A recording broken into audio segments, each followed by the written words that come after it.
It's all over. Farmers who relied on John Deere for decades are now walking away in numbers we've never seen before, leaving the 34.05 billion U.S. farming industry on the verge of collapse. This is a full-blown crisis, shaking the very foundation of American agriculture. But why is this happening? The answer is simple. John Deere's CEO just destroyed the industry. Or in other words, corporate greed has taken over the agricultural sector. John Deere, once the backbone of farming towns across the country, has turned its back on the communities it once supported. Since 2015, they've laid off more than 4,500 U.S. workers, gutting entire towns like Waterloo, Iowa, and Moline, Illinois. These are families, local businesses, and entire communities left in ruins. And as big corporations tighten their grip, the livelihoods of American farmers are being crushed under the weight of this global takeover. When the company started cutting jobs, the economic fallout hit communities like a wrecking ball. It was a domino effect that tore through small towns. Restaurants, grocery stores, and local shops that depended on those John Deere workers saw their sales plummet. Homes started losing value as people left the area, forcing families to abandon their roots in search of new opportunities. Schools that rely on local taxes for funding suffered cuts that made it harder for kids to get a quality education. Businesses that might have brought new opportunities to these towns refused to invest, scared off by the uncertainty created by John Deere's layoffs. While the company blames declining sales, the reality is more layered. Farmers, crushed by low crop prices and rising costs, couldn't afford to purchase new tractors, causing sales to nosedive. Factories slowed production, and layoffs followed. The most recent job cuts in 2024 left 200 more workers in Iowa without an income, pushing rural America deeper into an economic crisis. So, what did the farmers do when they felt like they were being treated unfairly? Many of them fought back. Farmers spent hundreds of thousands of dollars on their John Deere machines, but they realized they didn't truly own them. John Deere had tight control over repairs, forcing farmers to rely on expensive, company-approved services. This made things intense. Across the country, farmers began protesting, filing lawsuits, and backing laws to demand their right to repair. States like Colorado responded by passing laws that required John Deere to allow farmers more freedom to fix their equipment. But for many, it came too late. Frustrated with John Deere's restrictions, farmers started turning to alternatives. Brands like Kubota, AGCO, and Case YH are now gaining customers because they offer equipment that's easier to repair. Even more surprising, some farmers are now buying tractors from overseas companies, which sell affordable machines that give full repair access. Chinese brands like YTO Group and Zoomlion are becoming popular because their machines are cheaper, simpler to fix, and easier to get. John Deere's control tactics may have cost it the trust of loyal farmers. If more farmers leave for these new options, especially as Chinese brands expand globally, it could mean big trouble for John Deere's future. On one side, there were farmers, but on the other side, there was Donald Trump, who had the most explosive response to John Deere's plans. At one of his campaign rallies, Trump gave a serious warning. He said if John Deere tries to import equipment made in Mexico back into the U.S., he would slap a 200% tariff on it. In case you don't know, Trump had used tariffs before to stop companies from sending jobs abroad. For example, he successfully pressured car makers to keep production in America. Trump's threat was simple. If John Deere moved manufacturing to Mexico, the tariffs would make their equipment far too expensive to sell in the U.S. This could force the company to cancel its plans or lose a lot of money. But this created a problem for farmers too. Many wanted jobs to stay in America, but higher tariffs could also make farm equipment even pricier, which is already tough for farmers dealing with financial struggles. The threat didn't only worry farmers, it shook Wall Street.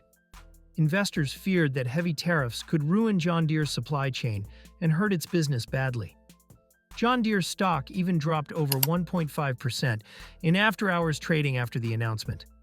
While that may not seem like a lot, it has a big impact on the world of finance, where even small losses can cause panic. It's been many years since U.S. farms began depending on immigrant labor to stay functional. Today, over 70% of all farm workers in the country are immigrants, and many of them are undocumented. But stricter immigration policies are causing fear across the farming industry. Farmers worry that if these workers are deported or restricted, there won't be enough people left to harvest crops.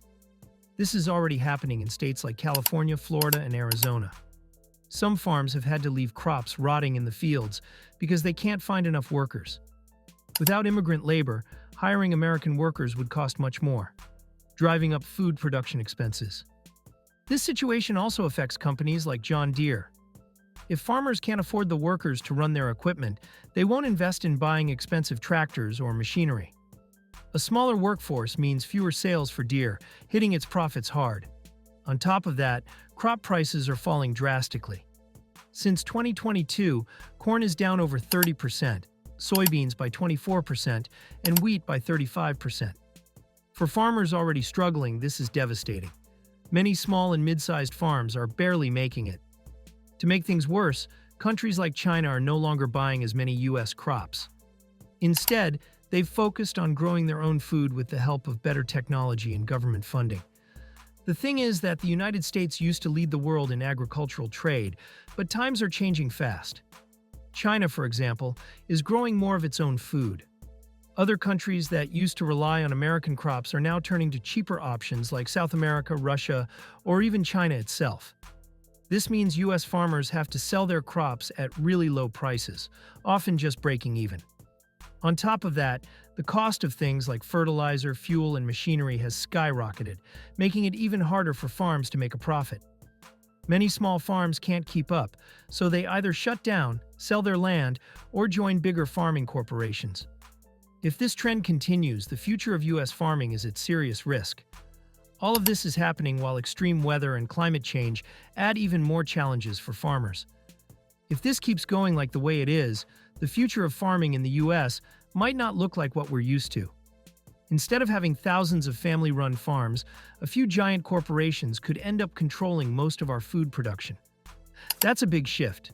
Small farmers are already struggling because everything costs more: seeds, fuel, equipment, you name it. At the same time, they're earning less for their crops. Some are drowning in debt, while others are selling their land just to stay afloat. Meanwhile, big companies are getting billions of dollars in subsidies, but smaller farms barely get enough help to survive. And it's not just money. Climate change makes farming tougher, with unpredictable weather wiping out crops or hurting yields. Trade disputes have also cut farmers off from buyers overseas, which means fewer places to sell their products at fair prices. All of this together is forcing many family farms to close, and once they're gone, they might not come back. It's a scary thought, not just for farmers, but for everyone who depends on them to keep food on our tables. So, what can John Deere do to address these challenges and regain farmers' trust? One option could be to rethink its restrictive policies and make it easier for farmers to repair their own equipment. Lowering costs for financing or offering friendlier loan terms would also help small farmers who are already struggling financially. On top of that, John Deere could invest in technology that actually makes life better for farmers, instead of just focusing on boosting profits. If the company doesn't make these changes, though, sticking to its current strategy of tightening control and prioritizing automation might hurt its relationship with farmers in the long run. But the future of farming isn't just about one company. The entire farming industry needs change. Many small farmers are already finding creative ways to survive, like selling directly to customers through farmers markets or online platforms. Others are teaming up in cooperatives, sharing equipment, and pooling resources to compete with big corporations. Some are even switching to sustainable practices like regenerative farming, which improves soil health and reduces long-term costs. These ideas do come with challenges, but they show that with the right support and mindset, there's still hope for farming to thrive in the future. So, this is how John Deere's policies and the current state of U.S. farming are interconnected. Yes, the company has a big role to play in supporting farmers and ensuring their survival, but it's also up to all of us as consumers to support local and sustainable agriculture and push for policies that prioritize the well-being of small farmers over corporate profits.